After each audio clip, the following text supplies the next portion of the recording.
시청구인 대리인들께서 반대 신문하는 과정에 그 언론에 보도되는 것과 관련돼서 그 1급 공무원 6명 일괄 사표 부분, 그 부분은 물론 저 장관직을 퇴임하신 이후의 일인데, 네, 그렇습니다. 거기에 대해서 어떤 질문이 있었냐면요. 그 일괄 사표가 지금 문제가 되고 있는 미르 또 K스포츠 재단, 이 재단 설립과 관련한 사전 정지 작업의 성격을 갖는다. 그런 해석을 내놓으셨다라고 했더니, 그런 질문에 대해서 뭐라고 그러셨냐면, 그건 본인이 말씀하신 게 아니라 기자들이 묻는 데 대해서 그냥 수긍한 거다, 약간 이런 취지로 답변하셨거든요. 근데 실제로 이런 질문이 있었고 그렇게 답변하신 적이 있나요? 그러니까 지금 1급 6명의 일괄 사표가 지금 문제가 되고 있는 두 개의 재단 설립과 관련이 있다, 그런 말씀을 하셨거나 아니면 그렇게 생각하고 계시나요? 제가 그렇게 얘기를 한 적은 없었고요.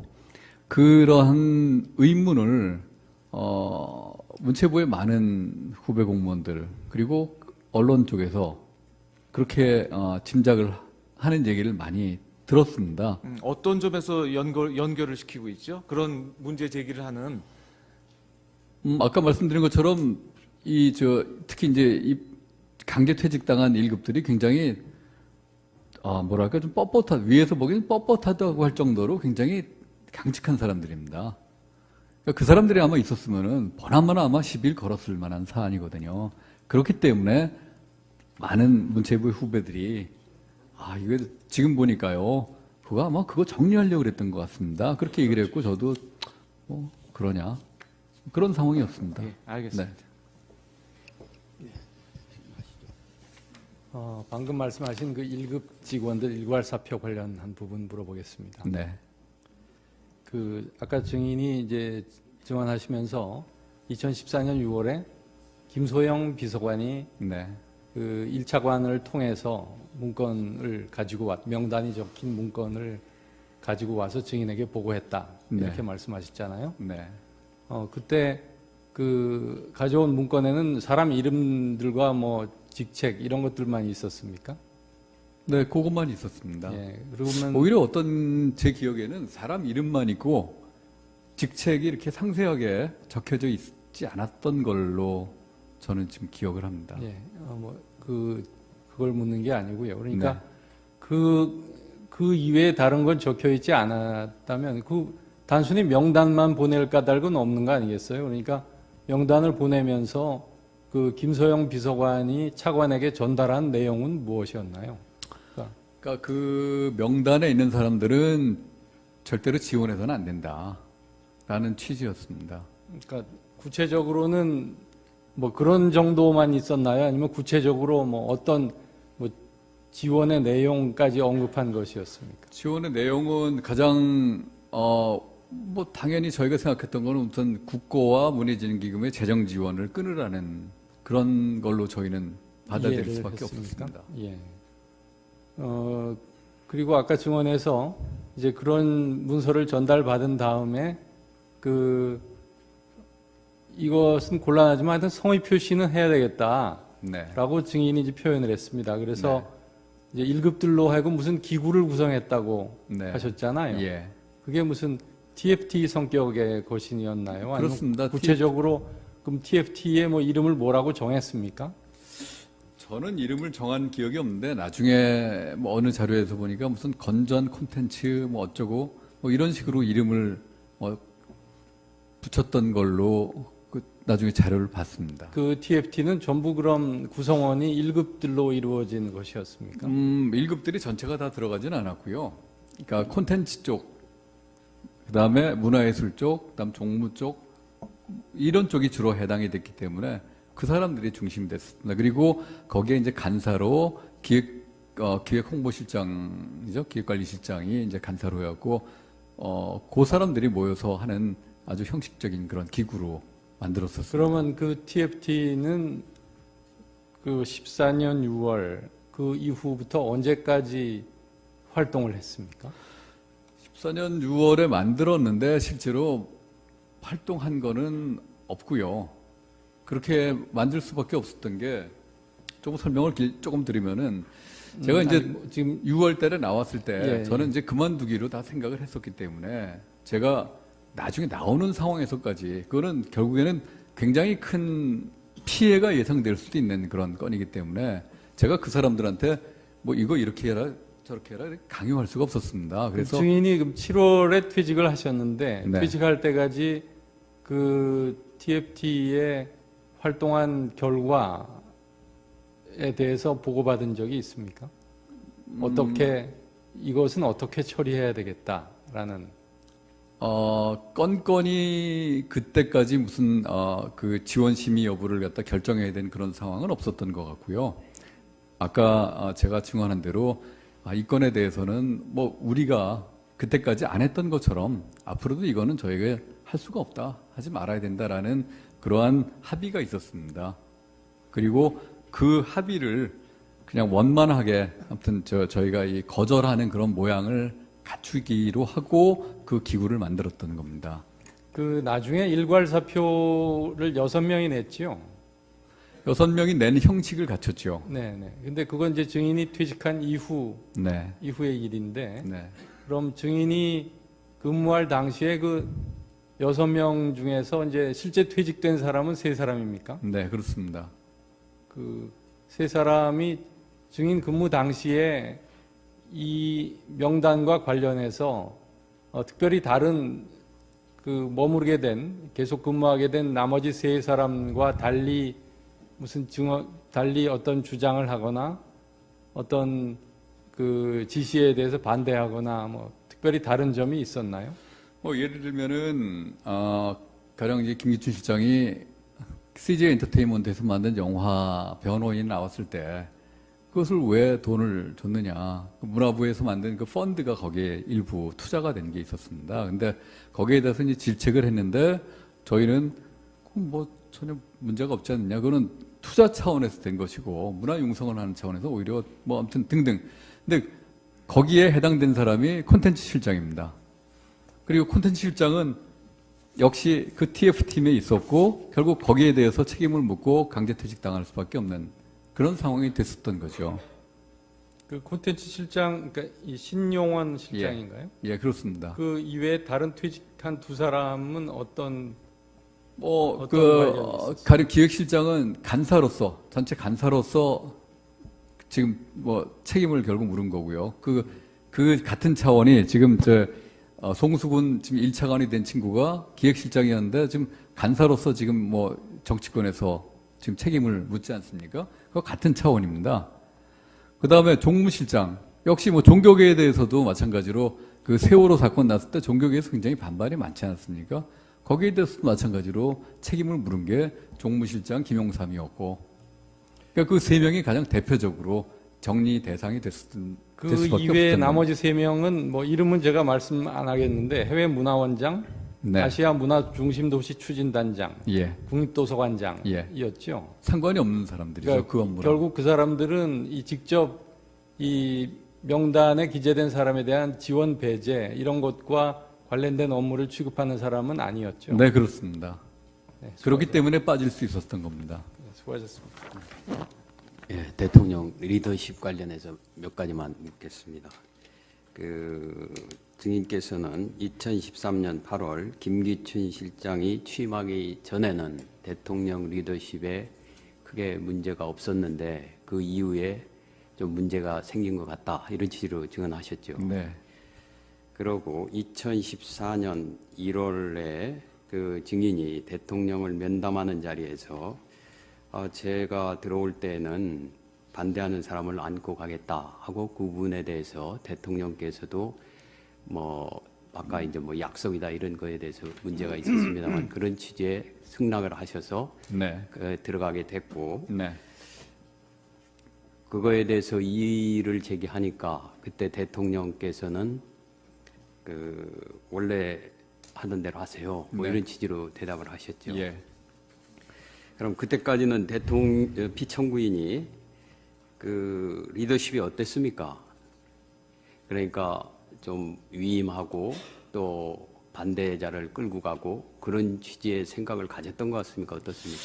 아까 말씀드린 것처럼 위임에 대한 생각은 없으셨던 것 같습니다. 그 당시에도요? 예. 과장급 인사까지도 대통령이 결정하시는 그런 모양이 됐었거든요. 그러면서 그 대통령께서 그러면서 이제 중간에 한번 말씀을 하실 때 대통령이 결정해주지 않으면은 손을 놓고 아무것도 하지 않는 정부는 정부가 아니다. 또 대통령이 결정하지 않으면 움직이지도 결정하려 들지도 않는다. 이제 아까 그 취지 네. 말씀을 하게 되지 않습니까? 예. 이렇게 아무도 대통령을 결정하는 과정에 끼어들지도 결과에 대해서도 책임을 지지 않습니다. 이런 취지로 피청구인한테 말씀을 하셨는데 그때가 언제쯤입니까? 세월호 사건 나고 나서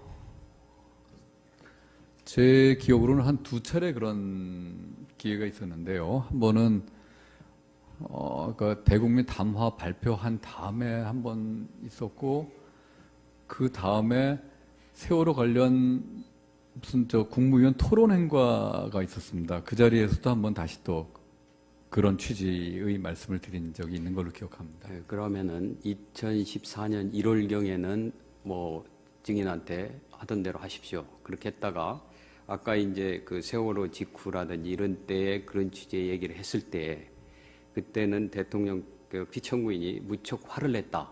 아까 그렇게 증언을 하셨죠. 네.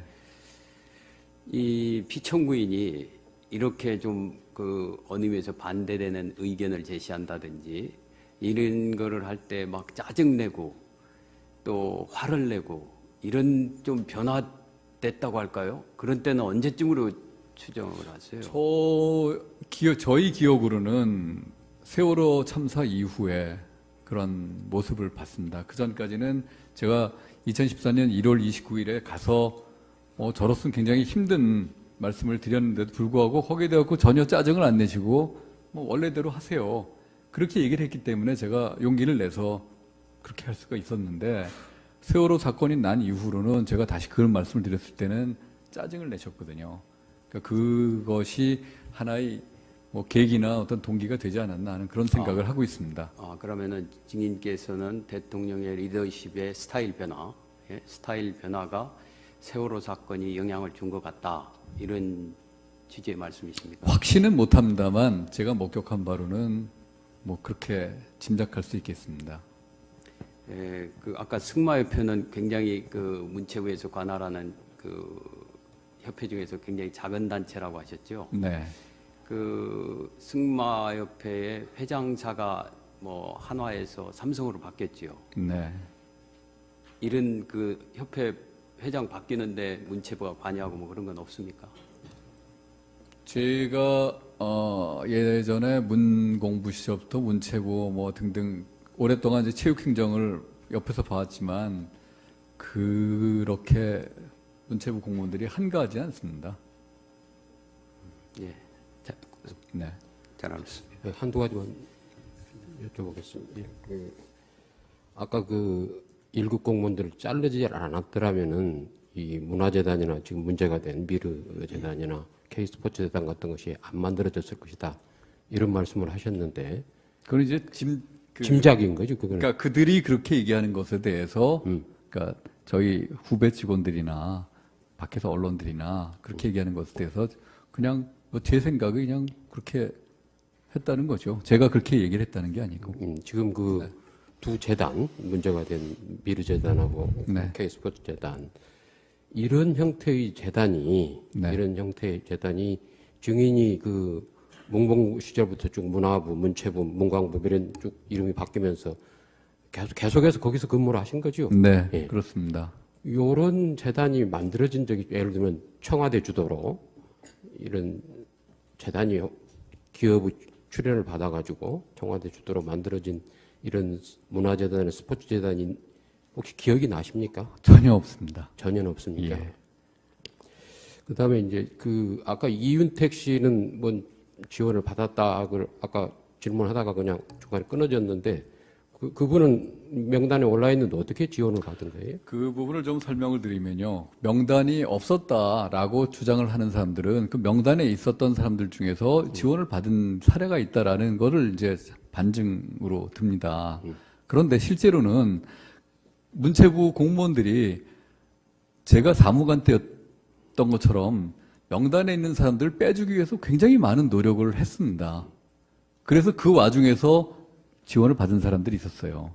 그리고 나중에 이제 그게 청와대에서 발각이 나갔고 아무튼 엄청나게 질책을 당하고 뭐 이 좌천을 당하든가 그런 일들이 벌어진 겁니다. 뭐 예를 들면은 뭐 창작가 비평 같은 경우도 지원을 받았는데 그 창작가 비평 지원했다 그래갖고 많은 사람들이 질책을 당하고 한 그런 일들이 있었거든요.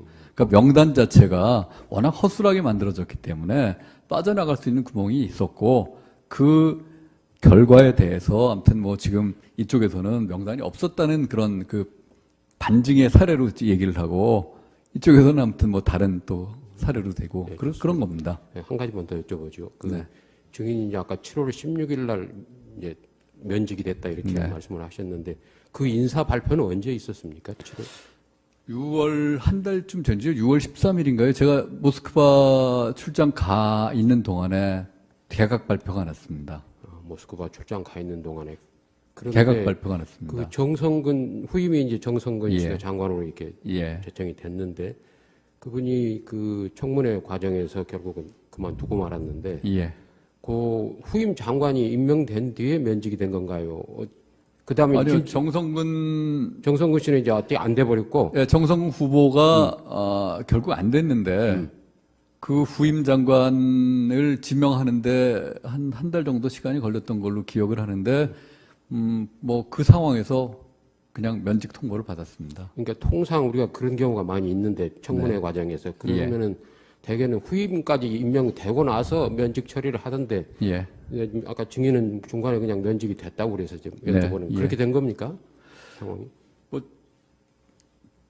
제 판단을 말씀드리면은 오죽 미웠으면 그랬을까 하는 생각을 했었습니다. 예, 알겠습니다. 예. 예. 그럼 이상으로 유진영 증인에 대한 신문을 마치도록 하겠습니다. 증인 수고 많으셨습니다. 예, 돌아가셔도 좋습니다. 시청구인 대리인들께서 반대 신문하는 과정에 그 언론에 보도되는 것과 관련돼서 그 1급 공무원 6명 일괄 사표 부분 그 부분은 물론 저 장관직을 퇴임하신 이후의 일인데 네, 그렇습니다. 거기에 대해서 어떤 질문이 있었냐면요. 그 일괄 사표가 지금 문제가 되고 있는 미르 또 K스포츠 재단 이 재단 설립과 관련한 사전 정지 작업의 성격을 갖는다. 그런 해석을 내놓으셨다라고 했더니 그런 질문에 대해서 뭐라고 그러셨냐면 그건 본인이 말씀하신 게 아니라 기자들이 묻는 데 대해서 그냥 수긍한 거다. 약간 이런 취지로 답변하셨거든요. 근데 실제로 이런 질문이 있었고 그렇게 답변하신 적이 있나요? 그러니까 지금 1급 6명의 일괄 사표가 지금 문제가 되고 있는 2개의 재단 설립과 관련이 있다. 그런 말씀을 하셨거나 아니면 그렇게 생각하고 계시나요? 제가 그렇게 얘기를 한 적은 없었고요. 그러한 의문을 문체부의 많은 후배 공무원들 그리고 언론 쪽에서 그렇게 짐작을 하는 얘기를 많이 들었습니다. 어떤 점에서 연결을 시키고 있죠? 그런 문제 제기를 하는 아까 말씀드린 것처럼 특히 이제 이 강제퇴직당한 1급들이 굉장히 이루어진 것이었습니까? 1급들이 전체가 다 들어가지는 않았고요. 그러니까 콘텐츠 쪽, 그다음에 문화예술 쪽, 그다음 종무 쪽 이런 쪽이 주로 해당이 됐기 때문에 그 사람들이 중심이 됐습니다. 그리고 거기에 이제 간사로 기획홍보실장이죠, 기획관리실장이 이제 간사로 해갖고 그 사람들이 모여서 하는 아주 형식적인 그런 기구로 만들었었습니다. 그러면 그 TFT는 그 14년 6월 그 이후부터 언제까지 활동을 했습니까? 14년 6월에 만들었는데 실제로 활동한 거는 없고요. 그렇게 만들 수밖에 없었던 게 조금 설명을 조금 드리면은 제가 이제 지금 6월 달에 나왔을 때 예, 저는 이제 그만두기로 다 생각을 했었기 때문에 제가 나중에 나오는 상황에서까지 그거는 결국에는 굉장히 큰 피해가 예상될 수도 있는 그런 건이기 때문에 제가 그 사람들한테 뭐 이거 이렇게 해라 저렇게 해라 강요할 수가 없었습니다. 그래서 증인이 그럼 7월에 퇴직을 하셨는데 네. 퇴직할 때까지 그 TFT에 활동한 결과에 대해서 보고받은 적이 있습니까? 어떻게 이것은 어떻게 처리해야 되겠다라는 건건이 그때까지 무슨 그 지원 심의 여부를 갖다 결정해야 되는 그런 상황은 없었던 것 같고요. 아까 제가 증언한 대로 이 건에 대해서는 뭐 우리가 그때까지 안 했던 것처럼 앞으로도 이거는 저희가 할 수가 없다, 하지 말아야 된다라는 그러한 합의가 있었습니다. 그리고 그 합의를 그냥 원만하게 아무튼 저희가 이 거절하는 그런 모양을 갖추기로 하고 그 기구를 만들었던 겁니다. 그 나중에 일괄사표를 6명이 냈지요. 6명이 낸 형식을 갖췄죠. 네네. 근데 그건 이제 증인이 퇴직한 네. 이후의 일인데, 네. 그럼 증인이 근무할 당시에 그 6명 중에서 이제 실제 퇴직된 사람은 3사람입니까? 네, 그렇습니다. 그 3사람이 증인 근무 당시에 이 명단과 관련해서 특별히 다른 그 머무르게 된, 계속 근무하게 된 나머지 3사람과 달리 달리 어떤 주장을 하거나 어떤 그 지시에 대해서 반대하거나 뭐 특별히 다른 점이 있었나요? 뭐 예를 들면은 가령 이제 김기춘 실장이 CJ 엔터테인먼트에서 만든 영화 변호인 나왔을 때 보낼 까닭은 없는 거 아니겠어요? 그러니까 명단을 보내면서 그 김소영 비서관이 차관에게 전달한 내용은 무엇이었나요? 그러니까 그 명단에 있는 사람들은 절대로 지원해서는 안 된다라는 취지였습니다. 그러니까 구체적으로는 뭐 그런 정도만 있었나요? 아니면 구체적으로 뭐 어떤 뭐 지원의 내용까지 언급한 것이었습니까? 지원의 내용은 가장 뭐 당연히 저희가 생각했던 거는 우선 국고와 문해진기금의 재정 지원을 끊으라는 그런 걸로 저희는 받아들일 이해를 수밖에 했습니까? 없었습니다. 예. 그리고 아까 증언에서 이제 그런 문서를 전달받은 다음에 이것은 곤란하지만 하여튼 성의 표시는 해야 되겠다라고 네. 증인이 이제 표현을 했습니다. 그래서 이제 1급들로 하여금 무슨 기구를 구성했다고 네. 하셨잖아요. 예. 그게 무슨 TFT 성격의 것이었나요? 아니면 그렇습니다. 구체적으로 그럼 TFT의 뭐 이름을 뭐라고 정했습니까? 저는 이름을 정한 기억이 없는데 나중에 뭐 어느 자료에서 보니까 무슨 건전 콘텐츠 뭐 어쩌고 뭐 이런 식으로 이름을 붙였던 걸로 그 나중에 자료를 봤습니다. 그 TFT는 전부 그럼 구성원이 1급들로 이루 뭐랄까 좀 위에서 보기엔 뻣뻣하다고 할 정도로 굉장히 강직한 사람들입니다. 그러니까 그 사람들이 아마 있었으면은 보나마나 아마 시비를 걸었을 만한 사안이거든요. 그렇기 때문에 많은 문체부의 후배들이 이거 지금 보니까요, 그거 아마 그거 정리하려고 그랬던 것 같습니다. 그렇게 얘기를 했고 저도 뭐 그러냐 그런 상황이었습니다. 네, 알겠습니다. 방금 말씀하신 그 1급 직원들 일괄사표 관련한 부분 물어보겠습니다. 네. 그 아까 증인이 이제 증언하시면서 2014년 6월에 김소영 비서관이 네. 그 1차관을 통해서 문건을 가지고 명단이 적힌 문건을 가지고 와서 증인에게 보고했다. 이렇게 네. 말씀하셨잖아요. 네. 그때 그 가져온 문건에는 사람 이름들과 뭐 직책 이런 것들만 있었습니까? 네, 그것만 있었습니다. 예. 그러면 오히려 어떤 제 기억에는 사람 이름만 있고 직책이 이렇게 상세하게 적혀져 있지 않았던 걸로 저는 지금 기억을 합니다. 예. 그걸 묻는 게 아니고요. 그러니까 네. 그 이외에 다른 건 적혀 있지 않았다면 그 단순히 명단만